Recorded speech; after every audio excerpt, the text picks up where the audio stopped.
Hello everyone, स्वागत आहे तुमचे माझ्या यूट्यूब चॅनलमध्ये.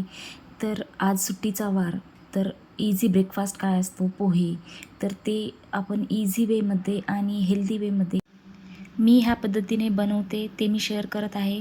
आणि जर रेसिपी आवडली तर चॅनलला सबस्क्राईब करा आणि रेसिपीला लाईक आणि कमेंट करायला विसरू नका. चला तर बघू आपण रेसिपी.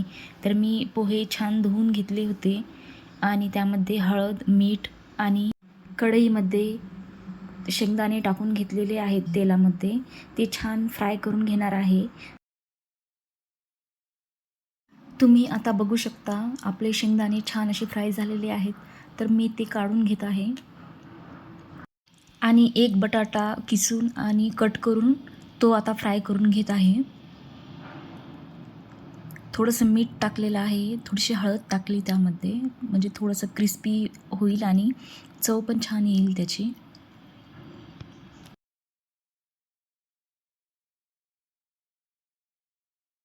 पोह्यामध्ये थोडीशी साखर टाकली ना तर थोडीशी चव इन्हान्स होते. त्यामुळे तुम्ही नक्की ट्राय करून बघा. जर आवडत असेल तर टाका, नाही तर नाही टाकलं तरी चालेल. थोडंसं मीठ टाकून घेत आहे. तुम्ही हे बघू शकता किती छान कंटेनर्स आहेत मीठ आणि चटणी वगैरे ठेवण्यासाठी. तर ते मी DIYमधून घेतलेले आहेत.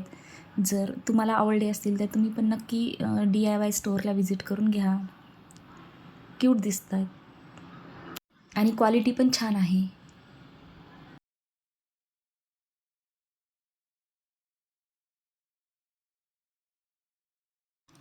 आता बघू शकता आपले बटाटे छान फ्राय झालेले आहेत.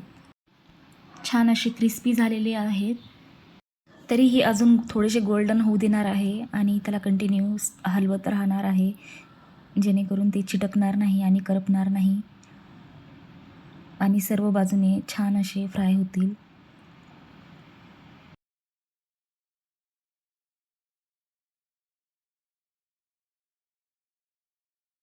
आता छान असे बटाटे क्रिस्पी आणि गोल्डन ब्राऊन झालेले आहेत. तर मी ते आता काढून घेत आहे.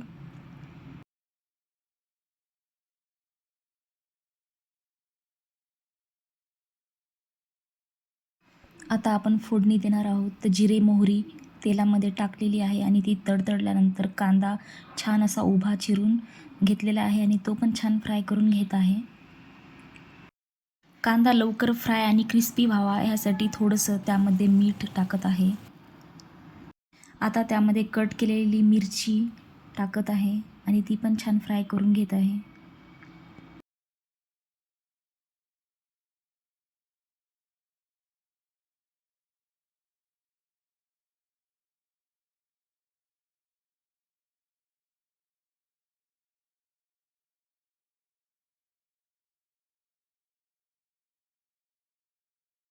आता बघू शकता आपलं कांदा वगैरे किती छान असं फ्राय झालेलं आहे. त्यातली मिरची पण छान अशी तळल्या गेली ना तर खाताना खूपच टेस्टी लागते.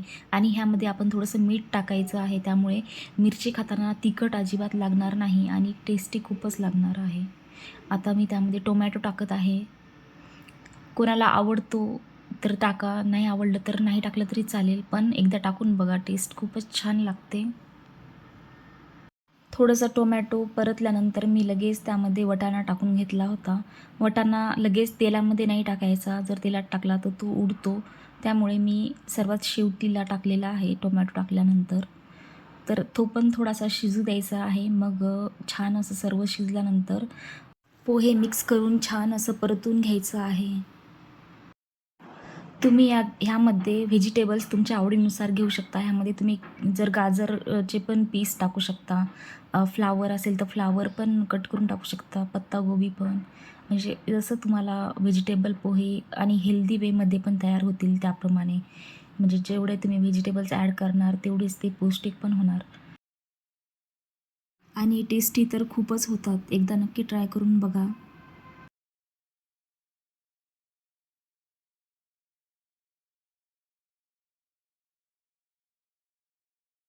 आता सर्वात शेवटी मी त्यावरती थोडीशी कोथिंबीर कट करून ती टाकून घेत आहे आणि छान मिक्स करत आहे.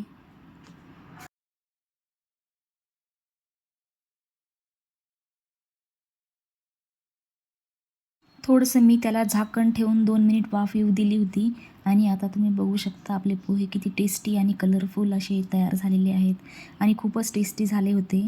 बघा माझा मुलगा काय म्हणतोय तो. त्याला तर खूपच आवडले. असे पण मुलं व्हेजिटेबल्स खायचा कंटाळा करतात. पण तुम्ही असे पोह्यांमध्ये मिक्स करून त्यांना असं छान पौष्टिक बनवून देऊ शकता. तर तुम्ही ऐकू शकता आता काय म्हणतोय तो. So awesome! Very tasty, very tasteful. And guys, also don't forget, please subscribe our channel, like, share, and on the notification for nice recipes videos, and share to your friend who also need tutorial for cooking. That thank you. चला तर मग भेटू नवीन अशा रेसिपीजसोबत. तोपर्यंत bye.